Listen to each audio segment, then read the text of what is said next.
لە سەرەتای سەپاندنی سزاکانی تورکیا بۆ سەر فڕۆکەخانەی نێودەوڵەتی سلێمانی تاوەکو ئێستا 5 ملیۆن و 400 هزار دۆلار زیانبەر فڕۆکەخانەکە کەوتووە. بەوتەی بەڕێبەری فڕۆکەخانەکە لە سەدا 40 گەشتەکانی فڕۆکەخانەکە بۆ وڵاتی تورکیا بووە. بۆ هەر ڕۆژێکیش بڕی 15 هزار دۆلار زیانیان بەرکەوتووە. هەمووتان نەزانن کە گەشتەکان کەم بووە داهاتی فڕۆکەخانەکەم بێتەوە. ساڵی 2010 بە بەراورد لەگەڵ ساڵی 2007 هەموو ڕۆژێس فڕۆکەخانەی سلێمانی بەهۆی وەستانی گەشتەکانی تورکیاوە 15 هزار دۆلار زیان دەکات. 15 هزار دۆلار لە ڕووی نیشتنەوەی فڕۆکەکان زەریبەی ئەو کەسانە ئەو کۆمپانیانەی کە کارەکەن و هەروەها شتانی کە پەیوەندیان هەیە بۆ گەشتیارانەوە 15 هزار دۆلار ڕۆژی زەرە دەکەیت. داری فڕۆکەخانە بۆ وەستانی گەشتەکان ساڵی 2010 5 ملیۆن و 400 هزار دۆلاری زەرەر لێکەوتووە و مادە.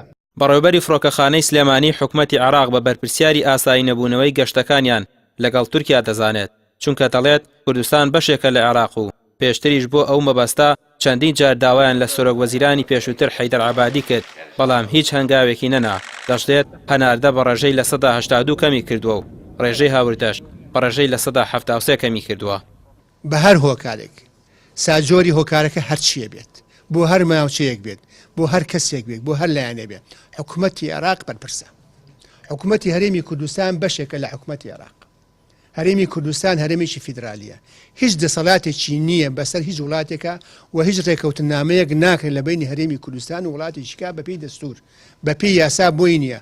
ئەو ڕێکەوتنامانە هەمیشە لە نێوان ناوەندا ئەکرێ.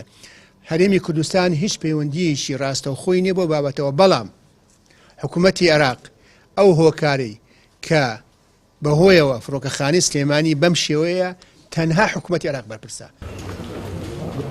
لە دوای ڕیفراندۆمەوە تورکیا و ئێران گەشتە ئاسمانیەکانیان بەڕووی هەرێمی کوردستاندا داخست، بەڵام چەند مانگێک دوای ئەوە گەشتەکانی هەولێر ئاسایی بوونەوە و تەنها سلێمانی نەبێت کە تا ئێستا لەژێر سزاکەی تورکیا دەرنەهاتووە.